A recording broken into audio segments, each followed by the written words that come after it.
Assalomu alaykum aziz qarindoshlar. Hayotimizga psixologiya 3-dars sezgi ve idrak dersimiz hoş geldinglar. Sezgi ve idrak ameliyatda bilishninki oldingi jarayoni hisoblanadi. Ya'ni sezgi degan nima degan vaqtimizda sezgi uchurlarninki sezgi a'zolari orqali cho'ng miyga yetkazilishi, ya'ni odam miyasidan uchurni qabul qilish jarayoni hisoblanadi. Idrak bo'lsa odam miyasidan sezgi uchurlarini tashkillash va tushuntirish jarayoni. Ko'z bilan bo'ladigan ko'rish sezgimizda nurg'unlik odamlar yoki kichik bolalar ko'zni o'zidan biz bir narsa ko'ramiz deb o'ylaymiz, amaliyotda unday emas. Ya'ni ko'z amaliyotda bu oraliqdagi bir vosita xolos. Ya'ni ko'zningki xuddi mush aynak, lo'p aynaklarga o'xshash nurlarni yig'ish, nur qaytarish roli orqali mush oldimizdagi shaylardan qaytgan nurni yig'ib hisobda mush miyaga, mush ko'dinglar hozir mush sog'ish rang bilan so'sinlar orqali miyaning ikki qantiga keldi. Ko'rishga mas'ul bo'lgan rayonda buningki ikki tarafdagi ko'zdan kelgan ikki xil inkasi ikki miyada paydo bo'ldi va bu ikkisi birlashdi. Birlashgandan keyin bu jarayonning hammasi ko'rish sezgisi bo'ldi. Agarda ko'rish ko'zdan hosil bo'lgan bir jarayon bo'lgan bo'lsa, balkim hammamizningki bir narsalarni ko'rib, tunishimizdan tortib o'xshaydi. Lekin bu ko'z orqali miyaga kelib, miyada aks etadigan jarayon bo'lganligi uchun ko'rish sezgisi boshqa va ko'rgandan keyin buni analiz qilish, bu miyadagi boshqa uchurlar, sizning burungi tunishtiringiz hammasi birlashganki, u narsaga bo'lgan tushuncha, tunish boshqa bo'ldi. Shunga buni idrak deymiz. Endi ko'rishdagi idrokimiz nima degancha, masalan, mushuk qo'yni shaharda cho'ng bo'lganlar ko'rsa, shu bodakroq, beshi qara, badani oq, bodak qo'ylar kellam deyishi mumkin. Masalan, yezib tug'ilganlarda texmi ko'p uchurlar, texmi ko'p isbotlar bo'lganligi uchun beshi qara, nim badani oq, ya ma qo'yga, ayaning qo'yga, miyaning qo'yga, yoki bo'lmasa bodak qo'yga, o'riq qo'yga, go'shijiqga, go'shazga, qir qo'yga, paxlanka degandek har xil tunishlari bu chaqda idrokda keldi. Ko'rishimiz o'xshash, idrokimiz farqlandi degan nuqtani hamda mushtiatda tushuna olamiz.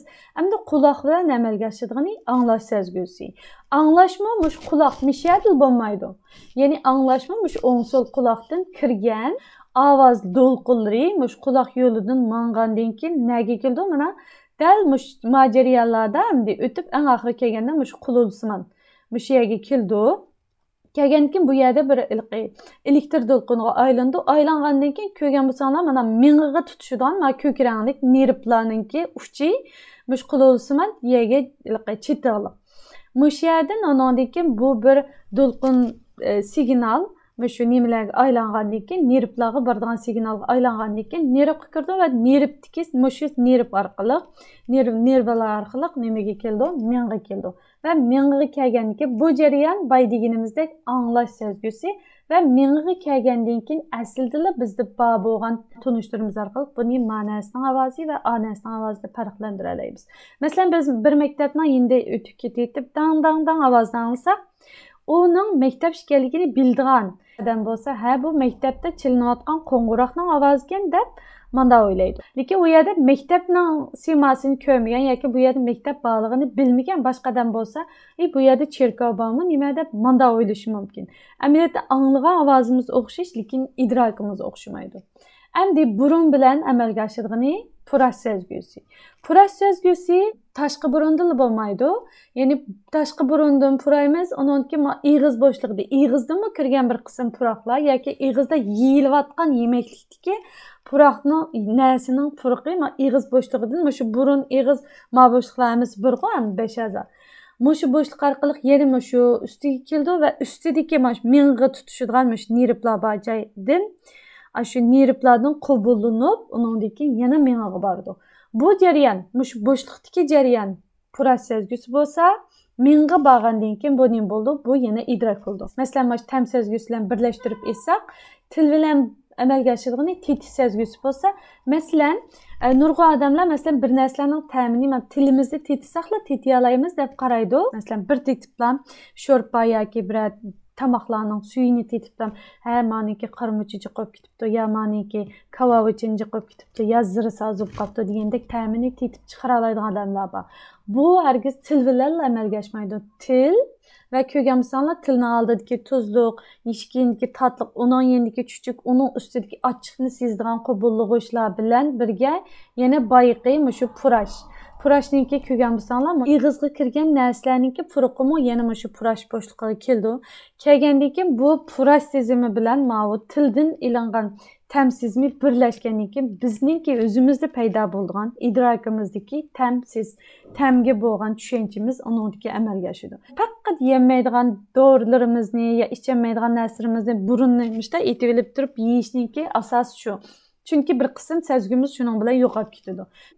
Hamda tutuş, teri arqılıq payda bolğan nima? Tutuş sezgisi.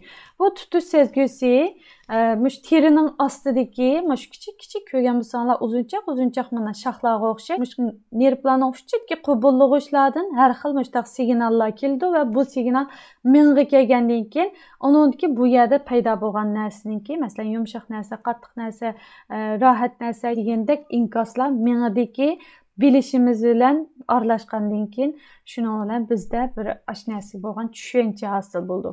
Endi og'rish sezgisi. Bu odamning qo'li kesilib ketibdi. Kesilib ketganki, bu kesilib ketgan ya'ni ko'di. Ham bu kesilib ketgan yerdagi nervlar bu uchurni qabul qilganki, bu darallar mingga keldi. Bu yerdagi nervlarning qabul qilgan uchuri va inson ko'rgandan keyingi uchur, yani hem közülen köydü hem nervlardan bu yerga keldi ve mingada aslida paydo bo'lgan bir yer kesilib kes og'riydi degan tushunchamiz bor. Bu birlashdi ve og'riq hosil bo'ldi. Og'riq amaliyotda hosil qiluvchining darajasi bekrak psixologik holatlar munosib. Bu nima degan gap degan chog'da xuddi abiyaqa rasmdagidek kesilib ketish. Agar masalan ba'zi odamlar kesilib shunda cho'nqir kesilib ketsin og'rimidi deb o'ltirdi. Kichik bolalar-chi kichikkina qon chiqib bo'lgach og'rimasimi qonni ko'rib qilib yig'laydi, og'rib ketdi deb. Shunchaki og'rib ketganmidi? Ya'ni cho'ng odamning qo'lini kesib, kichik bolaning qo'lini kessa, cho'ng odamning og'rimay, kichik bolaning og'rishi mumkinmidi? Amaliyotda buniki nima bilan munosabatligini bildirdi. Hasil qiluvchining darajasidan, ya'ni bek kesilishi, bu odamning cho'ng kichikligi, buningdan bekrak psixologik holat bilan munosabat. Chunki biz nima dedik? Idrok sezgilar emas. Masalan, idrok shu sezgi organining o'zida paydo bo'lgan narsa bo'lsa, hammamizda o'xshash bo'ldi og'riqning darajasi. Masalan, ko'rish, ko'zdan paydo bo'lganimiz hammamizdan bir narsa bo'lgan ko'rishi, tushunchasi o'xshash bo'ldi. Og'riqmi ham buningki paydo bo'lishi darajasi bekrak psixologik holat bilan munosabat bo'lg'achqa, shunga masalan bizni bilmay turib bir mushtaq ko'ma chala ko'ygan ko'murlar bo'ldi, hamda bunda o't chiqayotgan. Mushning ustida minib qolsak, biz balki voy putim kuyib ketdi deb mushtaq sakrab taqlab ketishimiz mumkin, yig'lab ketishimiz mumkin minib bo'lguncha. Ba'zi odamlar bo'lsa qanday qildi, buni hamda diniy ishonchga aylantirib olgan yoki mushunda o'lsam meni mundaq bo'ldi degan yago bo'lsa buni bir nomer o'rinlash sifatida o'tirib chiqqan odamlar bo'lsa hech qanday yeri og'rimagandek o'tib ketadi ham haqiqatan og'rimaydi. Nemishqa? Chunki bu bekrak psixologik holatlar munosabatga bo'lg'ashqa. Shu men normal chivar qizim dars o'tgan vaqtim, tug'ut to'g'riliq dars o'tgan vaqtim shunda so'zlayman. Amaliyotda tug'utning og'riqlik darajasi hamma odamga kelganda o'xshash bo'ldi, lekin ba'zi odamlar va aqrab o'zining halini qo'ymaydi. Ba'zi odamlar o'zini tamkin tutishga tirishadi, o'zining kuchini, energiyasini xo'ratmaslikka tirishadi va bu vaqtda uningki psixologik holatingizda anıga nisbatan iradangiz shakllangani uchun texmi og'riqni yaxshi yengib keta olasiz. Ya'ni bu yerdagi tushuncha, og'riqdagi tushuncha, og'ridi u bu deb vaysashdagi maqsad nima? Ya'ni shuni bekrak ishtik o'tkazib o'tish, shunaqa og'ridi u bu deb yig'ilsaqmi o'tkazdi yoki irodamiz bilan uni yengib mandaq tirishish orqali yoki bo'lmasa ching turish orqali chidasaqmi o'tib ketadi. Ham bizning shu vaqtdagi pozitsiyamizni bekrak belgilik bo'ldi. Endi biz idrok bilan sezgini asosan tushunib oldik deb qarayman. İdrakning o'ziga kelsak, idrokning necha xil qonuniyati bo'ldi. Endi bu idrokning qonuniyatini o'tirib qo'ygan Gestalt psixologlari, Gestalt degan bu psixologiyadagi bir turkum nazariyachilarningki ismi bo'ldi. Ham bu Gestaltchilar idrakda tamamlash qonuniyati, yiqinlik qonuniyati, izchillik qonuniyati, shakl, zimin, o'xshashlik qonuniyati deganda qonuniyatlar bor deb qaraydi. Masalan, mush o'ziniki ismini mush gestalt psixologlarninki ismini yezilishdimi mush qonuniyatlar o'tirg'i chiqqan. Bir butun gestalt degan mush xatni biz qanday tushunamiz? Hammasi har xil yanzidagi qonuniyatlar bilan yezilgan xatlar, lekin biz buni gestalt deb o'qiymiz. Parchalar butunlikni hosil qildi. Ya'ni inson psixologiyasi bir butun holda tahlil qilindi.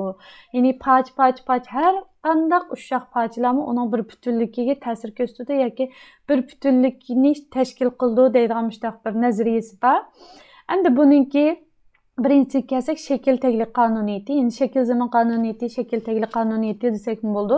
Bu qonuniyatda endi mush rasmga qarasak, biz eng avval bu qora rangli taglik, oq rangli mavazini shakl deb qarasak ko'zimizga oq rangli vazlam ko'rindi. Lekin bu yerda ikki balning bir-birisiga qarashib turgan rasmini shakl oq rangli taglik deb o'ylagan vaqtimizda bizning ko'zimizga ikki balning nimislam ko'rindi. Rasmlam ko'rindi. Shunga demak bizning hayot turmushimizdagi nurg'un vaqtlarda o'zimizniki bir narsani shakl yoki taglik o'rinda qo'ymasligimiz, ya'ni nurg'un grafik loyihalashlarda bo'lsin, uylarni bezashda bo'lsin, bir yerlarni bezashda mush qonuniyatga oid bo'ysungan holda qiladi. Endi yiqinlik qonuniyati. Yiqinlik qonuniyatiga qarasak, bu ikki rasm bor. Ikki rasmda olti taldan çember bor, qora çember bor. Sol tarafdagi çember qarasangiz qonuniyatsiz bir çember, biz buni bir shakl deb aytolmaymiz. Lekin o'ng tarafdagi çember, garchi çemberlardan tuzilgan bo'lsa-mu, biz buni çember demay uch bo'lon deymiz. Nemishqa bular yaqin bir yerda turib bir shakl hosil qilganligi uchun.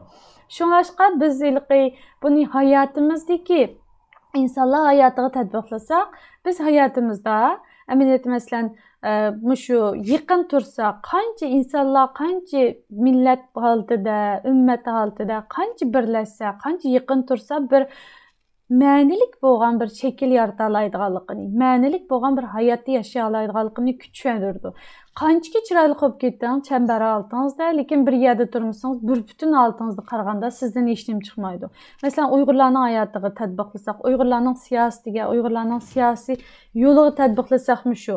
Biz ayrim holda qanchaki utuqlarni qazanib ketaylik, lekin hammamiz Uyg'ur holatimizda bir yerga kelib bir shakl yaratmasak, bir birlikni hosil qilmasak, yana boshqa cho'ng birliklarning oldida biz yana ko'zga chiqmay qolamiz degan gap.